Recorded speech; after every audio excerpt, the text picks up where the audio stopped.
Before we proceed with chapter 20, I want you to stop and think what you've read, or what we've read, or what I read, in chapter 19. What happened to James and his friends on top of the giant peach? Who felt the most scared of the sharks coming?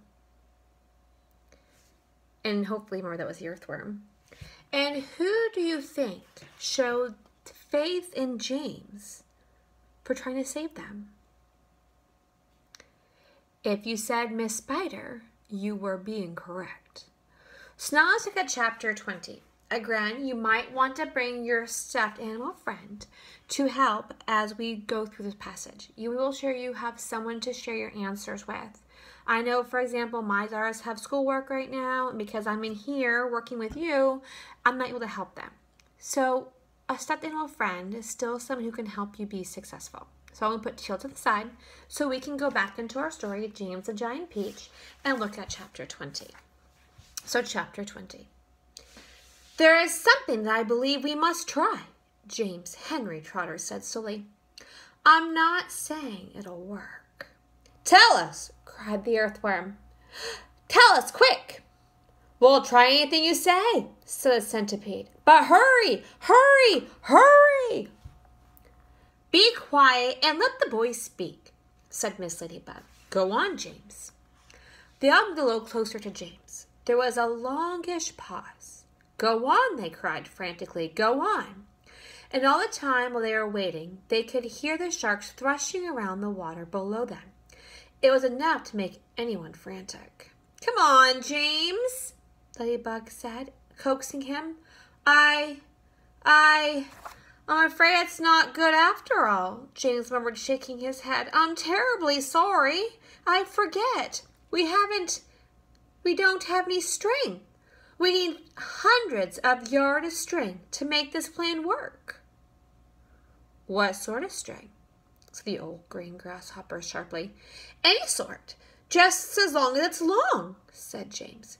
But my dear boy, that's exactly what we do have. We got all you want, said the old green grasshopper.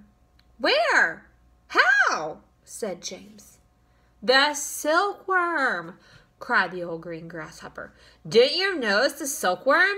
She's still downstairs. She never moves. She just lays there sleeping all day long. But we can easily wake her up and make her spin. And what about me, may I ask? Said Miss Spider. I can spin just as well as the silkworm. What's more, I can spin patterns. Can you make enough between you? Asked James. As much as you want, said the spider. And quickly? Asked James. Of course, of course. And would it be strong? Asked James. The strongest there is. It's as thick as your finger. But why? What are you going to do? I'm going to lift this peach clear out of the water, James announced firmly. You're mad, cried the earthworm. It's our only chance. The boy's crazy. He's joking. Go on, James, said Ladybug gently. How are you going to do it? Sky hooks, I suppose, jeered the centipede. Seagulls, James said calmly. The place is full of them. Look up there. They all looked up and saw a great mass of seagulls whirling around and around the sky.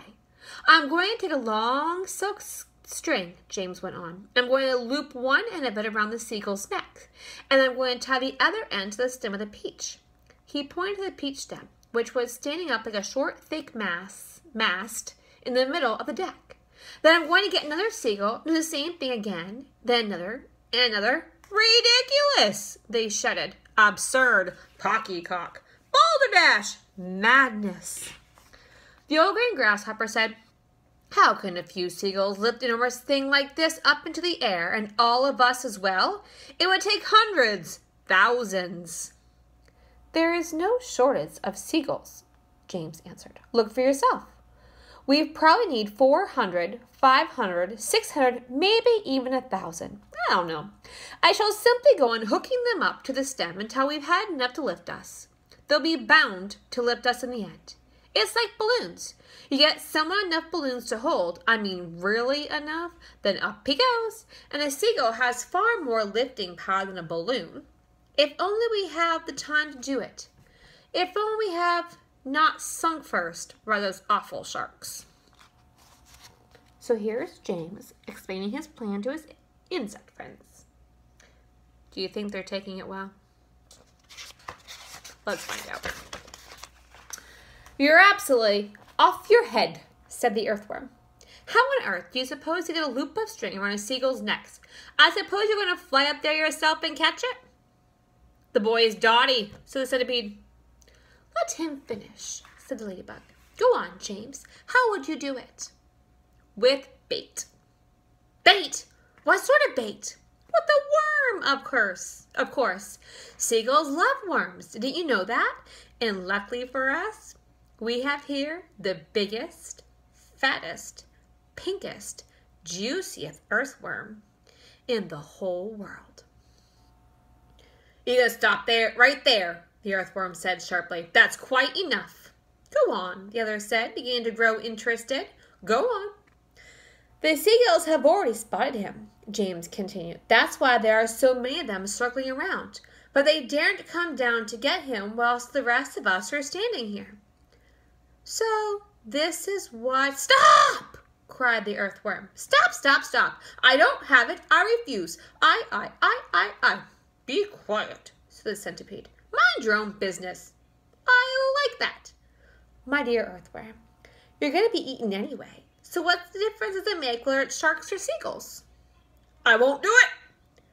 Why don't you hear what the plan is first, said the old green grasshopper. I don't give a hoot what the plan is, cried the earthworm. I'm not going to be pecked to death by a bunch of seagulls. You'll be a martyr, cried the centipede. I shall respect you for the rest of my life. So will I, said Miss Spider. And your name will be in all the newspapers. Earthworm gives his life to save his friends. But he won't have to give his life, James told them. Now listen to me. This is what we'll do. And that is the end of chapter 20.